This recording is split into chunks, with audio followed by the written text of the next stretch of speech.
বাড়িতে জিলিপি বানানোর জন্য প্রথমেই চিনির সিরাপটা রেডি করে নেব। একটি প্যানের মধ্যে 1 কাপ চিনি, তার সাথে হাফ কাপ জল দিয়ে মিডিয়াম আঁচে ফুটতে দেব। অ্যাড করে দেব 3টে থেতো করা এলাচ আর অল্প কেশর। এখানে একটু কালার করার জন্য 1 ড্রপ ফুড কালার ইউজ করেছি আর দিয়ে দিলাম 1 চামচ লেবুর রস। ফুড কালারটা এখানে অপশনাল, না ইউজ করলেও প্রবলেম নেই। কিছুক্ষণ ফুটিয়ে নিয়ে চিনির সিরাপটা রেডি হয়ে গেলে নামিয়ে ঠান্ডা হতে দেব। অন্য একটি পাত্রে জিলিপির ব্যাটার রেডি করার জন্য 1.5 কাপ ময়দা, 2 চামচ কর্নফ্লাওয়ার, 1 চামচ ঘি আর ইনস্ট্যান্ট জিলিপি বানানোর জন্য 1 প্যাকেট ইনো অ্যাড করলাম।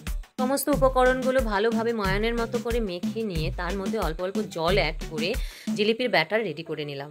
এখানে 1.5 কাপ ময়দার সাথে 1 কাপ আর অল্প জল ইউজ হয়েছে। ভালোভাবে ফেটিয়ে নিয়ে 10 থেকে 15 মিনিটের জন্য রেস্টে রেখে দেবো। একটি ছড়ানো প্যানে তেল গরম করে নিয়ে ব্যাটারটা দিয়ে প্রত্যেকটা জিলিপির শেপ করে ডিপ ফ্রাই করে নিয়ে গরম গরম চিনির শিরাতে ডুবিয়ে কিছুক্ষণ রেখে তুলে নিলেই আমার স্বাদিষ্ট জিলিপি রেডি।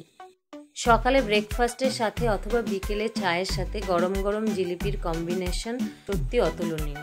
একটা ছোট্ট টিপস মাথায় রাখতে হবে, জিলিপিটা চিনির রসে যখন ডোবানো হবে চিনির রসটা যেন হালকা গরম থাকে, তাহলে জিলিপিতে ভালোভাবে রসটা সোক করবে। আশা করছি তোমাদের ভালো লেগেছে। যদি রেসিপিটা ভালো লাগে অবশ্যই আমাকে জানিও। থ্যাংক ইউ সবাইকে।